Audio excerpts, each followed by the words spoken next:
was watching a video today about survival crops, stuff you would grow to have food for yourself if there wasn't a whole lot of food available.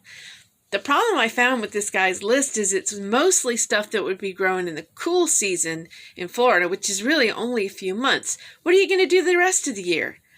You need stuff for a climate like mine that you can grow when it's really hot and almost everything else dies. My list, I would include things that are heat, pest, disease, and drought tolerant, because you're going to be dealing with that in the summer in Florida, believe me.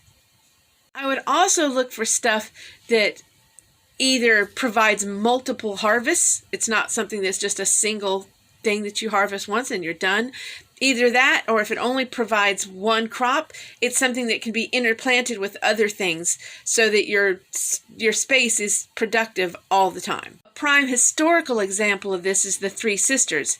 You have corn, which only produces a single crop, but you also have peas or beans that will produce continuously throughout the season, pumpkins that'll do pretty much the same thing, and you can put other things in it as well, like maybe tomatoes or an amaranth or something like that. So of course my first 3 plants on a survival list are the same as what he had: corn, beans or peas, and squash. I specifically grow an heirloom corn, something called a whippoorwill pea, which is actually something that's been grown in this area for hundreds of years, and a Seminole pumpkin, which is a native variety. All of these plants will do well in the hottest part of the summer, and also they work well together in a single bed, so you get a lot of production out of a small space. To those Three Sisters, I would add sorghum. I would also think about maybe having some tomatoes or some amaranth in there, but it just depends on how dense I've got it planted. Another thing I would intercrop in my Three Sisters, so I guess it's a 4-sister, or maybe it's 3 sisters and a brother, I'd put sorghum in there. It takes up almost no room because it grows vertically. It's extremely tolerant to heat and disease and drought, and it also can produce 2 crops, where a corn only produces 1. You grow for about 3 months, harvest the grain, cut it down to the ground, and it'll grow a second crop. Another thing you're going to want to grow is sweet potatoes. It's a long season crop. It takes a while for the tubers to mature, but you can eat the greens throughout the season.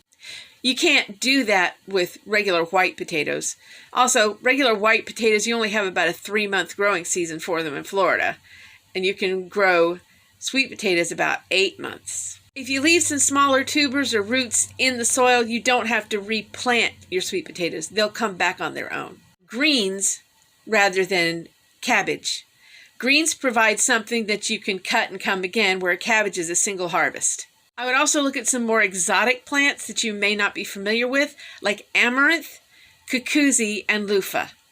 Actually, 2 types of amaranth. There's a grain amaranth, which is what you might see in the grocery store that you can pop or eat cooked like a cereal grain. It also has a vegetable type, which you harvest the leaves and you cook those. Both varieties are very heat tolerant. Cucuza and loofah are edible gourds. You can eat both at an immature stage, and they're basically like zucchini, which is almost impossible to grow in Florida, let me tell you. And as they mature, the loofah produces a sponge that you could use if you don't have anything like that available. The cucuzi, when it gets big, is just big with a lot of seeds. Talking about Three Sisters, you want to be careful about what type of squash or pumpkin that you use. And people will tell you, oh, you can use anything, but I've had the most success with the Seminole pumpkin I mentioned earlier.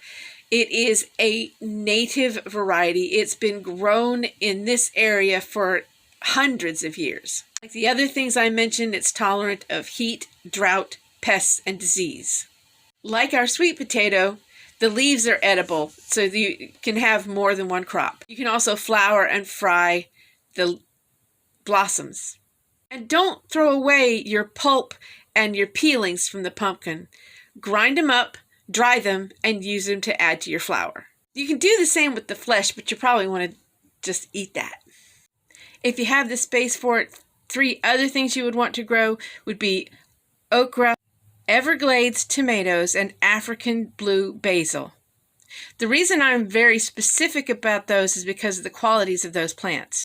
Okra literally loves the heat. It does extremely well in very hot weather, which makes it a very valuable plant. Now, the African blue basil is a perennial, and you can take cuttings from it to winter over so that you can replant it in the spring, just in case your mature plants get killed off by frost. The last one that I listed is an Everglades tomato. I mentioned that one specifically because larger types of tomatoes will usually shut down when the weather's really hot. Everglades tomato will just keep on going. The trick is you want to plant it somewhere that it's going to have a little bit of shade in the late afternoon. So that's my southern survival list. The three sisters, corn, pumpkin, and peas, sorghum, greens, sweet potato, Everglades tomato, okra, amaranth, cucuzzi, and loofah.